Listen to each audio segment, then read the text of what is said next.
나이가 들수록 매일 밤마다 끝없이 성관계를 요구하는 아내. 남자가 한시라도 없으면 못 사는 옥녀 같은 아내. 오늘도 한편에 믿기 힘든 그러나 현실보다 더 생생한 충격적인 사연이 기다리고 있습니다. 부부의 배신과 불륜, 그리고 그것이 가져온 파멸과 복수극까지. 이게 과연 실제로 가능할까 싶은 이야기를 소개해 드리려고 합니다. 사연 소개 전 구독과 좋아요 꾹 눌러주시면 더욱더 솔직한 사연들을 놓치지 않고 들으실 수 있습니다. 그럼 지금부터 저의 처절하고도 충격적인 인생 경험을 소개하겠습니다. 안녕하세요. 저는 올해 57이 된 남자입니다. 제 이름을 밝혀도 상관은 없지만 여기서는 그냥 나라고 부르겠습니다. 지금부터 제가 살아오면서 겪었던 기구한 결혼 생활과 그 파국, 그리고 뒤이은 복수와 새로운 출발의 이야기를 들려드리려고 합니다. 저는 이 이야기를 음성으로 전달한다고 생각하며 가능한 한 솔직하고 생생하게 들려드리겠습니다. 제가 처음 아내를 만났을 때는 30살이 채 되지 않았던 때였습니다. 어린 시절부터 성실하게 공부했고 대학교도 꽤 이름이 있는 곳을 다녔습니다. 그러나 막상 사회에 나와보니 취업난이 만만치 않았습니다. 이 회사 저 회사 다니며 자리를 잡아보려 애썼지만 처한 환경이 녹록지 않았습니다. 그러던 중 지인의 소개로 오랜만에 소개팅 자리를 가질 기회가 생겼습니다. 그때 저는 어떻게든 결혼해서 안정적인 삶을 꾸리고 싶다는 바람이 컸습니다만 한편으로는 연애가 너무나도 하고 싶었습니다. 그 소개팅 자리에서 지금의 전 아내를 처음 만났습니다. 이름은 말하지 않겠습니다만 첫 인상이 정말 충격적이었습니다. 마치 텔레비전 속에나 나올 법한 화려하고 요염한 미모를 갖춘 여성이 제 앞에 앉아 있었습니다. 저는 마음속에서 빨간 경고등이 켜지는 동시에 한편으로는 강렬한 이끌림을 느꼈습니다. 스킨십을 수월하게 하는 편이라는 지인의 농담을 우습게 넘겨들었지만 실제로 만나보니 아내는 어떻게 표현해야 좋을까요?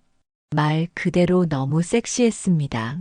옷차림부터 헤어나 메이크업까지 모든 것이 제 눈에는 과할 정도로 자극적이면서도 도발적이었습니다.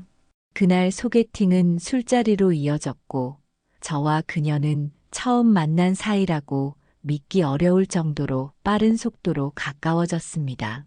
그날따라 몸 상태가 좋지 않았음에도 그녀가 계속해서 잔을 권했습니다. 솔직히 제 의지도 약했습니다.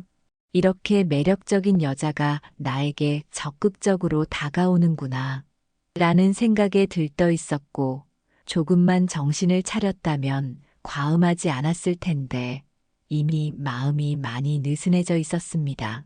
결국 술에 취해 정신이 제대로 박히지도 않은 상태에서 저는 그녀와 함께 모텔로 향했습니다. 사실 너무 부끄러워서 이런 이야기는 공식 인터뷰에서는 절대 하지 못할 겁니다. 그렇지만 지금은 오디오북 형식의 라디오 드라마라고 하니 제 솔직한 기억을 있는 그대로 말하겠습니다. 첫 만남부터 하룻밤을 보냈다는 것 자체가 지금 생각해보면 상당히 위험하고 경솔한 일이었습니다.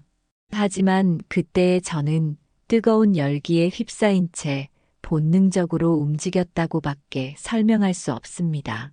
얼마 지나지 않아 그녀가 임신했다는 소식을 전해왔습니다.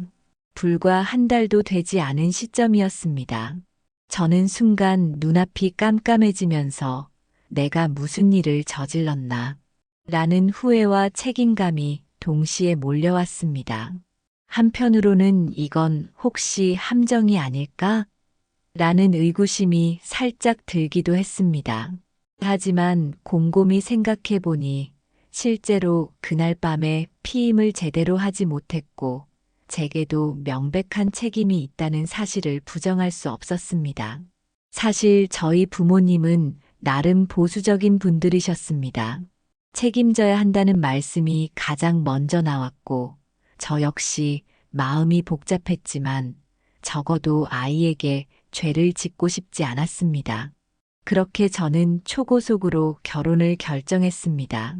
저와 아내가 결혼에 대해 서로 깊이 알거나 충분한 교제를 한 것도 아니었지만 임신 소식에 모르는 척할 수 없었습니다.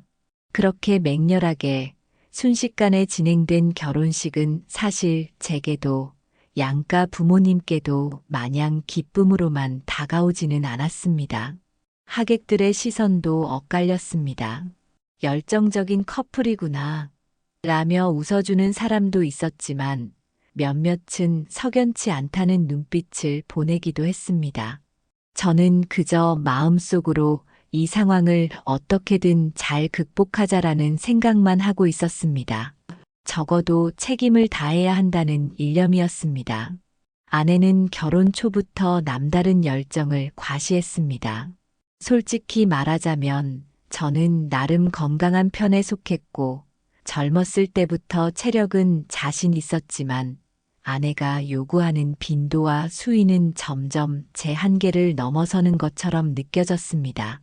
결혼 전부터도 아내가 굉장히 개방적인 성향임은 어렴풋이 알고 있었지만 이 정도일 줄은 몰랐습니다. 마치 남자 없이는 못 사는 사람이라는 말이 머릿속에 빙빙 돌 정도로 아내는 밤낮을 가리지 않고 저에게 스킨십을 갈구했습니다. 그러나 아이가 태어나고 시간은 지나가며 우리는 어느덧 50대 중반을 향해 가고 있었습니다. 아직도 아이들이 있다고 하면 의아해하실 수도 있겠지만 저희는 큰아들과 둘째 아들 2명을 두고 있었습니다. 큰아들은 이미 대학을 졸업하고 사회생활을 시작했지만 둘째 아들은 고등학생이었습니다. 저는 조금씩 나이가 들면서 예전보다 체력이 달리고 아내의 요구를 모두 충족시키기에 어려움을 느꼈습니다. 나 이제 예전 같지 않아. 조금만 이해해줘. 제가 이렇게 호소하면 아내는 약간 서운해하면서도 또 어떨 때는 귀엽다는 듯 바라보곤 했습니다. 그 모습이 미워 보이지는 않았습니다만 이게 나이가 더 들어가면 어떡하나 싶어 살짝 두려워졌습니다. 결국 이것이 훗날 엄청난 파국으로 이어질 줄은 그때는 몰랐습니다. 그런데 우리 둘째 아들이 고등학교에서 축구를 시작하면서 아내는 아이 뒷바라지를 하겠다며 코치나 감독에게 밥을 사주고 사적인 자리를 마련하는 등 적극적으로 나서기 시작했습니다. 물론 한국 사회에서 스포츠를 하는 학생의 부모가 코치에게 잘 보이려고 하는 장면은 흔히 볼 수 있는 일일 겁니다. 하지만 문제는 아내가 너무 지나쳤다는 것이었습니다. 코치와 단둘이 만나 식사하는 일이 잦아지고 저녁 늦게까지 따라다니는 모습을 보며 저는 마음 한편에 불안함을 느끼게 되었습니다. 저는 이때까지도 아내가 다소 과한 성향을 보이긴 해도 그래도 가정은 지킬 것이라 믿었습니다. 자기 아들이 축구를 잘해서 프로 선수가 되는 꿈을 꾸는 마음이겠거니 저는 그렇게 생각했습니다. 하지만 제가 무심한 사이 아내는 이미 한 발자국, 아니 2발자국도 더 넘어서서 잘못된 길로 들어서고 있었습니다. 둘째 아들은 축구에 재능이 있었습니다. 중학교 때까지는 그저 평범한 수준이었는데 고등학교에 올라오면서 놀라울 정도로 기량이 발전했습니다. 코치님이 꽤 좋은 자질을 갖고 있습니다. 성실하기만 하면 프로 진출도 꿈이 아니죠. 라고 말하던 날 아내와 저는 둘 다 덩달아 들떴습니다. 무엇보다 아내가 훨씬 열정적이었습니다. 이것까진 괜찮았습니다. 자식에게 최선을 다하는 게 부모의 도리니까요. 그런데 아내가 코치님과 자주 개인적으로 연락을 주고받고 일부러 코치님 식성을 파악해서 도시락을 싸다 주는 등 좀 과하다 싶을 정도로 신경 쓰기 시작했습니다. 저도 코치님께 예의를 갖춰 안부 문자를 몇 번 보냈지만 저는 일이 바빠서 아들과 붙어 다닐 여유가 별로 없었습니다. 그러다 보니 아내가 운동장에 혼자 나가서 아들을 응원하고 코치님과 단둘이 대화하는 장면이 점차 잦아졌습니다. 어느 날은 아내가 저녁 늦게 들어왔습니다. 오늘 코치님이랑 단둘이 밥을 먹고 왔다고 솔직하게 말하더군요. 저는 약간 의아하면서도 그냥 아들에게 도움이 될까 싶어 그러려니 했습니다. 평소에도 우리 둘째, 코치님이 정말 잘 챙겨주신다며 자랑스럽게 이야기했으니까요. 그때만 해도 저는 아직 아내를 의심할 마음이 크게 없었습니다.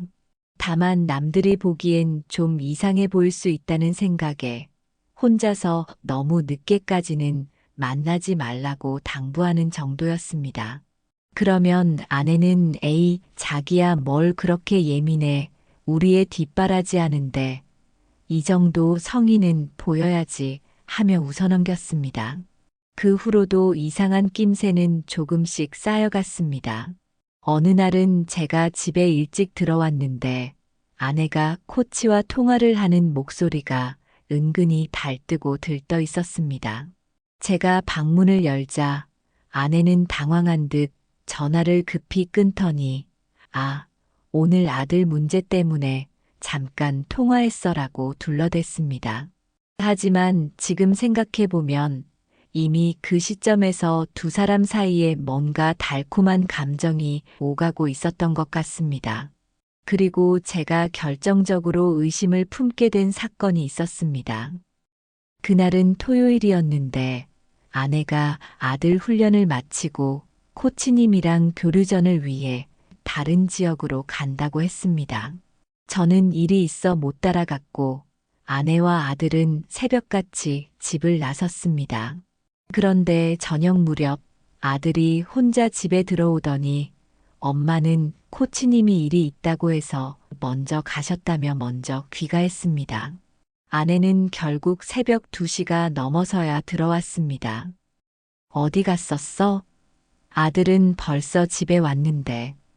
제가 따지듯 물으니 아내는 피곤한 기색을 하며 아, 코치님이 요즘 스트레스가 많다길래 술 한잔하고 왔어.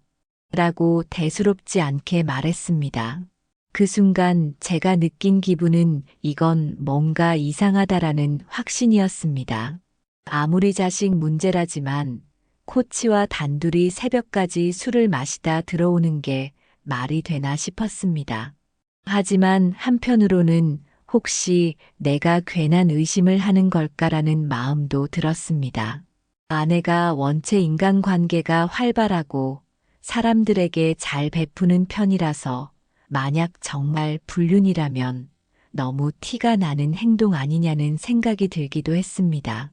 그러나 의심은 지울 수가 없었습니다.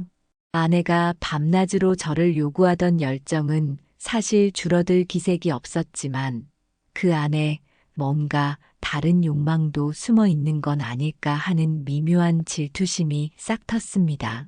며칠 후 저는 우연히 아내의 휴대폰 메신저를 보고 충격을 받았습니다.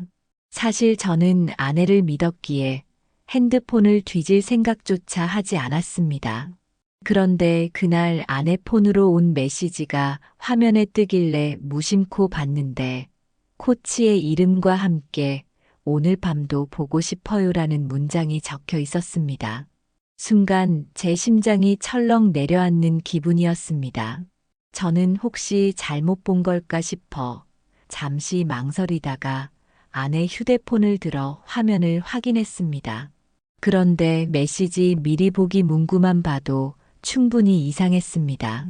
아내는 씻으러 들어가 있었고 저는 한동안 핸드폰을 들고 있다가 이대로 두면 안 되겠다는 생각이 들었습니다. 하지만 비밀번호가 걸려 있어서 더는 못 받고 이미 제겐 그 잠깐의 미리 보기만으로도 충분히 심증이 들었습니다. 그날 밤 저는 잠을 제대로 못 잤습니다. 아내와 마주 앉아 있는 것 자체가 어색하게 느껴졌습니다. 아내가 무슨 일 있어? 라고 묻는데 차마 너 코치랑 바람피지? 라고 대놓고 묻기는 어려웠습니다. 혹시나 하는 미련이랄까 아내가 단순 오해를 불러일으키는 메시지를 받았을 가능성도 배제할 수 없었습니다. 그러나 이미 제 마음속에는 아내에 대한 의심이 커져가고 있었습니다. 이런 괴로운 상황이 몇 주간 계속되면서 저도 피폐해졌습니다. 아내는 제가 왜 이렇게 신경이 예민해졌는지 몰랐는지 여전히 밤이 되면 저에게 접근했습니다. 저도 버릇처럼 아내의 요구에 반응했지만 마음 한구석엔 시커먼 불신이 자리 잡고 있었습니다. 지금 이 여자가 나에게 보여주는 애정이 진심일까? 아니면 그냥 습관일까? 하는 의구심이 꼬리를 물고 늘어졌습니다. 결국 저는 조용히 방법을 생각하기 시작했습니다. 아내가 정말로 코치와 어떤 사이인지 확인하기 위해선 증거가 필요하다고 생각했습니다. 저는 지인의 도움으로 조용히 한 탐정 사무소에 연락을 하게 되었고, 본격적으로 아내의 행적을 추적해 보기로 결심했습니다. 사실 이런 일에 돈 쓰고 싶지 않았지만 제 마음이 너무 불안해서 견딜 수가 없었습니다. 저는 예상대로 아내의 뒤를 캐는 작업을 조용히 시작했습니다. 아내가 둘째 아들을 훈련장에 데려다 주고 코치와 함께 시간을 보낼 것 같은 날을 골라 탐정에게 미행을 요청했습니다. 며칠 후 탐정이 건넨 자료를 보고 저는 참혹한 기분에 빠졌습니다. 탐정이 제공한 사진에는 아내와 코치가 식당에서 다정하게 마주 앉아 있고 때로는 둘이 나란히 호텔로 들어가는 장면이 담겨 있었습니다. 아내와 코치는 한 번이 아니라 여러 번 같은 패턴으로 만나고 있었습니다. 코치의 어깨에 기대거나 손을 맞잡고 걸어가는 모습은 누가 봐도 연인 사이였습니다. 저는 그 사진들을 보고 참을 수 없는 분노가 치밀어 올랐습니다. 첫 만남부터 아내가 남자 없이는 못 산다는 농담을 몇 번 하긴 했지만 설마 진짜로 결혼 생활 중에 이런 식으로 바람을 피우리라고는 상상조차 못했습니다. 제가 50대가 넘어 체력이 예전만 못하다고 해도 부부라면 서로를 배려하며 살아가야 하는 거 아닙니까? 그날 밤 저는 아내와 맞대면했습니다. 처음에는 차분하게 말하려고 했지만 입술이 떨려오고 목소리가 흔들렸습니다. 나 다 알아. 당신 코치랑 무슨 사이인지 증거도 다 있어. 아내는 처음에 발뺌했습니다. 무슨 소리야. 정말 말도 안 되는 날 의심하는 거야? 하고 억울한 표정을 지으려 했지만 곧 제가 사진을 꺼내자 얼굴이 하얗게 질려버렸습니다. 이건 그냥.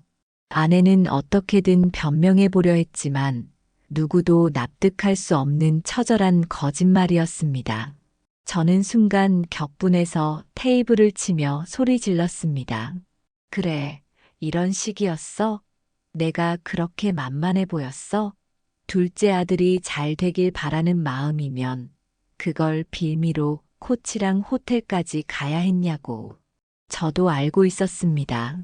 고등학교 축구 코치가 얼마나 대단한 권한이 있는지는 의문입니다. 프로 진출에 있어 물론 코치의 영향이 전혀 없다고는 말 못하지만 그래도 이런 식으로 아들을 봐달라고 몸까지 섞는다는 건 이해가 안 되었습니다. 아내는 울먹이며 잘못을 빌기 시작했습니다. 미안해, 정말 내가 순간에 정신이 나갔어.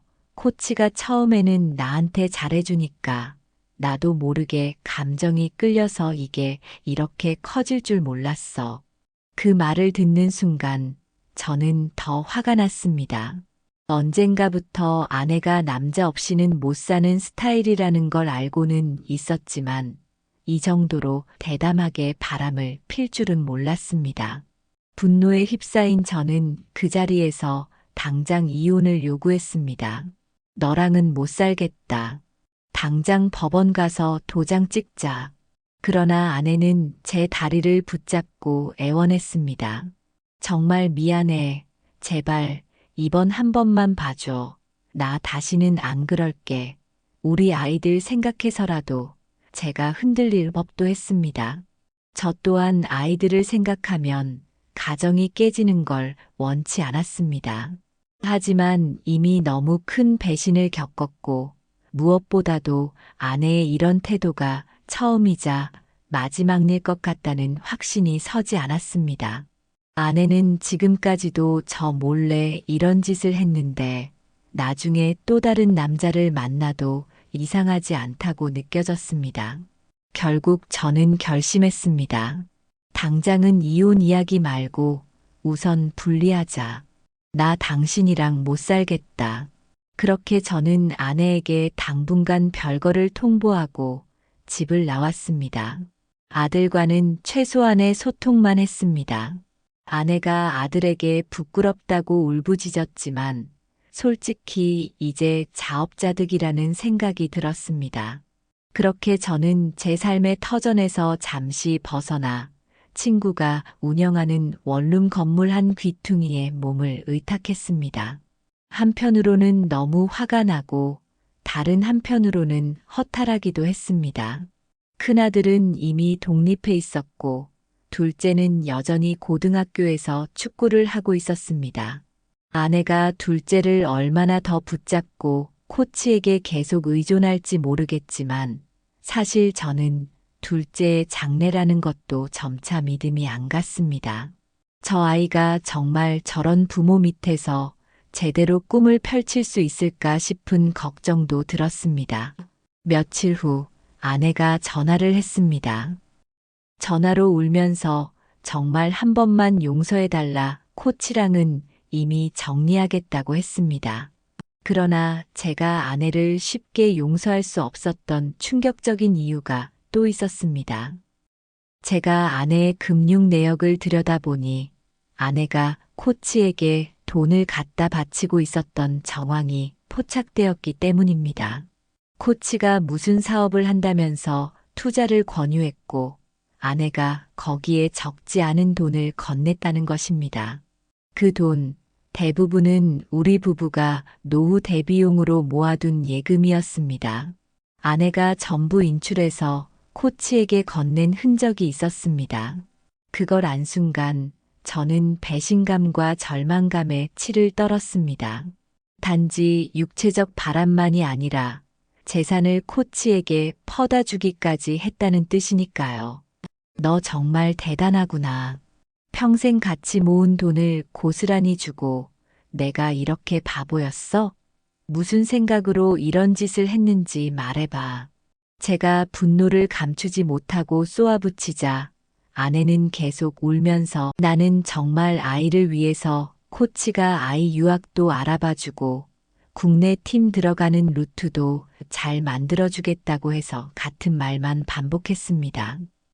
하지만 아무리 생각해도 그런 이유로 과도한 금액을 코치에게 갖다 바친 건 도저히 납득이 안 되었습니다. 이미 코치에게 마음이 기울어 있었고 잘 보이고 싶어서 무리하게 돈을 준 게 아니고선 설명이 안 되었습니다. 그래서 저는 마음을 굳게 먹고 제대로 복수해야겠다는 생각을 하게 되었습니다. 단순히 이혼으로 끝내기엔 제분이 풀리지 않았습니다. 어쩌면 그 후에 제 행동들 또한 과했을지 모릅니다. 하지만 당시에 저는 그게 최선이라고 느꼈습니다. 아내와 코치 두 사람이 제게 준 상처와 배신을 가만히 보고만 있을 수 없었습니다. 아내가 저지른 불륜과 재산 유용에 대한 분노가 극에 달했던 저는 우선 아내와의 이혼 절차부터 착수했습니다. 아내는 여전히 잘못했다며 매달렸지만 이미 제 마음은 돌아설 대로 돌아선 상태였습니다. 그리고 단순한 이혼으로 끝내고 싶지 않아 저는 코치가 받은 돈과 그 배후 상황을 좀 더 자세히 파헤치기로 했습니다. 코치에 대해 알아보니 사실 별다른 사업 기반도 없고 주변 사람들에게 사기 비슷한 투자를 끌어모으다가 문제가 생긴 전적이 있다는 정보를 얻게 되었습니다. 아, 이 사람이 아내를 홀려서 돈을 뜯어낸 건가 싶어 더 수소문을 해보니 코치라는 타이틀 자체도 명예직에 가까웠고 정규 교사도 아닌 계약직 지도자였습니다. 저는 이런 사실을 알고 더욱 분노했습니다. 아내가 아이의 미래를 핑계로 이런 사람에게 속아 넘어가고 심지어 몸까지 허락한 것을 생각하면 자다가도 분통이 터졌습니다. 저는 우선 변호사를 통해 이혼 소송을 진행했습니다. 그리고 아내가 코치에게 넘긴 돈에 대해서도 손해배상을 청구할 수 있는지 확인했습니다. 변호사는 가능성이 희박하다고 했지만 저는 조금이라도 코치에게 타격을 주고 싶었습니다. 그래서 코치의 투자 행각이나 불법적인 부분을 경찰에 제보하기로 했습니다. 코치는 가상화폐 코인 투자로 사람들을 현혹해 돈을 끌어모으고 있었습니다. 그런데 그 내용 대부분이 허황된 정보였고 실제로는 폰지 사기 구조와 별반 다를 바 없는 방식으로 운영된다는 것이었습니다. 저는 이 기회를 놓치지 않고 코치가 운영하던 투자 모임에 대한 자료를 모아 금융감독원과 경찰에 알렸습니다. 결과적으로 코치는 조사를 받게 되었고 코인 투자에 대한 불법 유사수신 혐의가 드러나면서 제대로 매장당하기 시작했습니다. 언론에 그의 이름이 오르내리면서 학교 측에서도 코치를 해고했고 그나마 있던 지도자 경력도 날아갔습니다. 아내가 받은 충격도 컸을 겁니다. 저는 이 사실을 뒤늦게서야 알았습니다만 아내는 코치에게도 배신당한 형국이었습니다. 코치는 내가 돈 안 가져오면 우리 관계도 끝이다라는 식으로 막 나갔고 결국 아내는 돈도 잃고 남자도 잃은 상태가 되었습니다. 그 즈음 저와 아내는 최종적으로 이혼에 합의했습니다. 아내는 끝까지 울며 한 번만 봐달라고 했지만 이미 돌이킬 수 없었습니다. 내가 너를 어떻게 믿고 다시 살겠냐. 이 말에 아내는 바닥에 주저앉아 통곡했지만 제 마음이 돌아설 일은 없었습니다. 아이들은 어땠을까요? 둘째 아들은 충격을 크게 받았습니다. 한창 사춘기를 지난 시점이긴 했지만 부모의 불륜과 이혼 소식은 어느 자식이든 받아들이기 힘들겠죠. 저는 마음이 아팠지만 적어도 둘째에게 아버지는 너를 포기하지 않을 것이다라고 했습니다. 큰아들은 이미 독립해 있어서 상대적으로 타격이 덜했지만 부모님이 이혼했다는 사실은 그저 무겁게 받아들였을 겁니다. 그렇게 모든 것이 무너진 뒤 저는 한국에서의 삶을 정리하기로 마음먹었습니다. 사실 그때 저는 또 다른 기회를 엿보고 있었습니다. 제가 젊었을 때부터 좋아하던 축구를 계기로 스페인 유학이나 해외 구단 연수를 염두에 두고 있었습니다.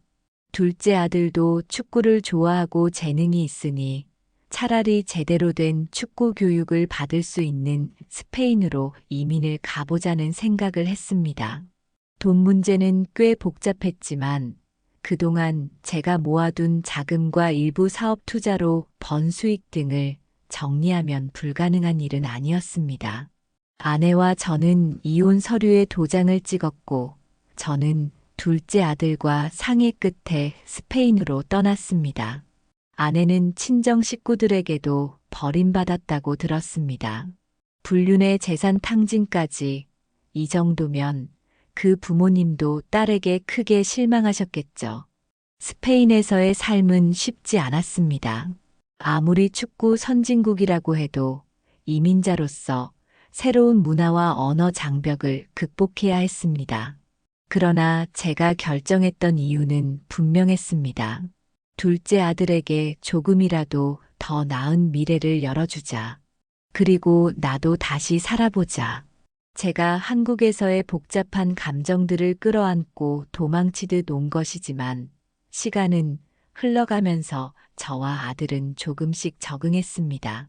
낮에는 아들이 현지 축구 아카데미를 다니고 저는 그 근처에서 일을 구해 헌신적으로 뒷바라지를 했습니다.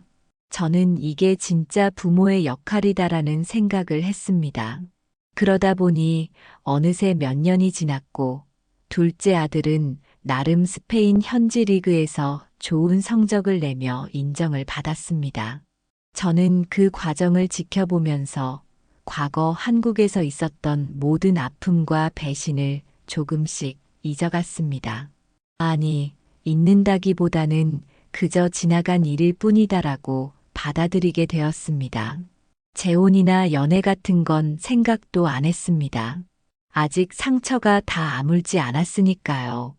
그리고 몇 년이 흐른 뒤 저는 한국에 잠시 들어갈 일이 생겼습니다.